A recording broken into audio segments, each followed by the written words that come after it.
Eu sou Mário Persona e essas são as respostas que eu dei aos que me perguntaram sobre a Bíblia. Você escreveu perguntando como falar do Evangelho a alguém se tem dificuldade em se comunicar. E também perguntou se a solução seria convidar a pessoa a ir a alguma igreja ou congregação. Não, evangelizar não é convidar alguém para ir a uma igreja. Embora pessoas tenham escutado a palavra de Deus em igrejas e tenham se convertido não por causa da igreja ou do pregador, mas por causa do poder que há na palavra de Deus. Lembre-se sempre disto. Não é você, sua capacidade de oratória ou sua experiência e cultura cristã que fazem alguma diferença na conversão de um pecador. O segredo é o Evangelho de Cristo, pois é o poder de Deus para a salvação de todo aquele que crê. Romanos 1,16.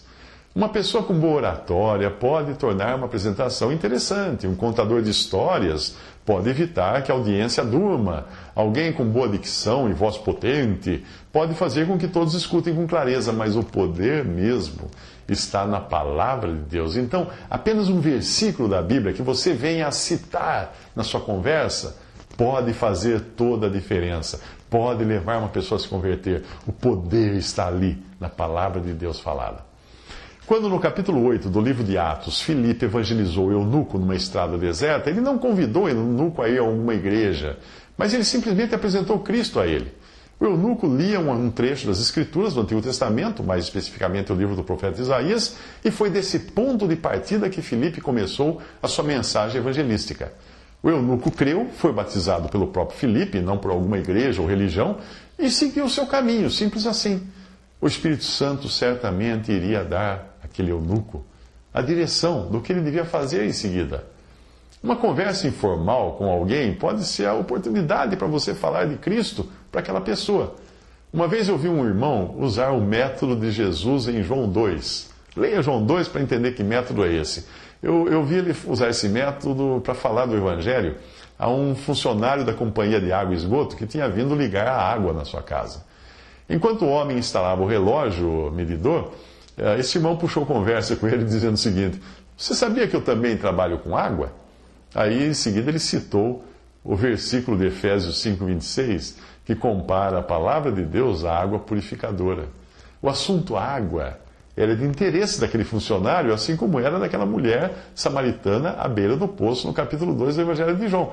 Do mesmo modo como o assunto que ocupava a mente do eunuco era o texto de Isaías 53, ou o pedestal dedicado ao Deus desconhecido era o assunto que ocupava a mente dos atenienses, quando Paulo usou isso em Atos 17 para pregar para aqueles atenienses pagãos.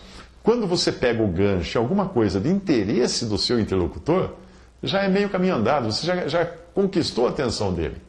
Evangelizar não é, então, convidar alguém a ir a uma igreja, mesmo porque a igreja é uma reunião dos salvos, não dos perdidos. Evangelizar é convidar a pessoa a ir a Cristo. Se você tem dificuldade para falar, aprenda ao menos o que é a mensagem simples do Evangelho, como aquela que poderia ser falada a uma criança. Uma boa ideia é andar com alguns folhetos evangelísticos no bolso, e se você tem vergonha de entregá-los diretamente às pessoas, procure esquecê-los, né? Dentro de revistas em salas de espera, na bolsa da poltrona da frente do ônibus ou do avião, em balcões de loja. Esqueça esses folhetos ali. Ou faça ainda como eu costumo fazer com pessoas com quem eu não tenho tempo para falar. Eu simplesmente anoto num pedaço de papel a frase 3 minutos, número 3, 3minutos.net. Aí eu entrego e falo assim, visita esse endereço. Às vezes a pessoa pergunta assim, mas o que é? Eu falo, vai lá, é um site meu, vai lá, você vai saber. É muito interessante, viu? Vai lá. E muitos acabam fazendo isso do próprio celular. Eu faço isso muito em balcão de loja, porque daí, a hora que eu fui atendido tudo mais, comprei alguma coisa, eu falo assim, me dê um papel e uma caneta, eu quero anotar um negócio para você. Aí a pessoa gentilmente faz isso, né? Eu vou embora deixando uma pessoa curiosa. Aquela atendente, aquela balconista, a primeira coisa que ela vai fazer é ligar o seu celular embaixo do balcão e procurar o que esse cara mandou visitar. No vídeo que eu vou colocar agora, em seguida, que é um trecho de uma pregação maior, você pode ter uma ideia de uma mensagem breve que até uma criança pode entender. Crer, aprender e passar adiante. Uma criança é capaz disso. Ali eu basicamente digo que todos nascemos pecadores, que por sermos pecadores merecemos o juízo de Deus, mas que Deus nos amou de tal maneira que, para não nos condenar, deu o seu Filho unigênito para morrer numa cruz para pagar por nossos pecados. E foi isso que Jesus fez na cruz, ressuscitando ao terceiro dia. Agora, aqueles que creem nele, aqueles que recebem a Jesus no coração, recebem também a salvação eterna.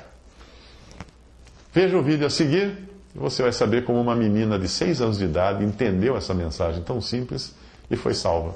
O nosso cérebro, a nossa memória tem essa característica de gravar eventos memoráveis e ficar lá, guardado. E são muitos na nossa vida, todo mundo aqui tem uma série deles. Eu tenho um também, que aconteceu em 1986. Eu estava na sala do apartamento onde eu morava em São Paulo. Eu peguei minha filha no colo, ela tinha 6 anos de idade. E nós tínhamos por costume ler a Bíblia todos os dias com as crianças, e cantar hinos, e tocar discos, aqueles LPs ainda naquele tempo. Eram discos de hinos, de músicas para criança também, da Bíblia. Mas nessa noite, eu não sei o que aconteceu, que eu peguei ela no colo, pus ela sentada no meu colo e falei assim, papai vai explicar para você o caminho da salvação, o Evangelho, o que é o Evangelho. E aí fui passo a passo, falando de Jesus, dos homens que são todos pecadores, que nós, por sermos pecadores, merecemos o juízo de Deus, mas Deus nos ama tanto que Ele não queria nos condenar de maneira alguma, então Ele entregou o Seu Filho para morrer numa cruz para pagar os nossos pecados. E Ele foi até a cruz, Ele pagou os nossos pecados, e agora aqueles que creem nele, aqueles que entregam o seu coração a Cristo, têm a salvação eterna. Eu falei tudo isso, e aí teve a minha filha foi dormir, estava na hora de dormir, ela foi para o quarto, dormiu, eu fiquei na sala, daqui a pouco eu ouvi um chorinho assim no quarto, e a minha esposa foi no quarto ver o que estava acontecendo, por que ela estava chorando, e aí veio na sala contar que ela estava chorando, porque ela falou que ficou emocionada porque ela aceitou Jesus no coração dela. Então era uma coisa que uma criança pequenininha de 6 anos de idade entendeu aquela mensagem simples e creu em Jesus. No meu coração, vem hoje entrar, ó Cristo, vem hoje entrar, sim, vem morar no meu coração, ó Cristo, no meu coração,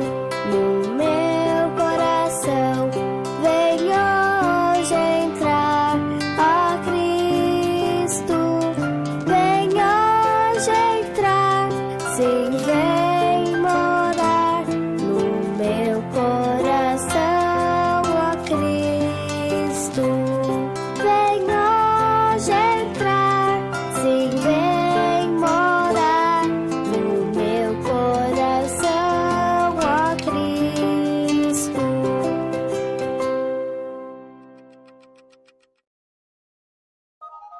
Visite respondi.com.br. Visite 3minutos.net.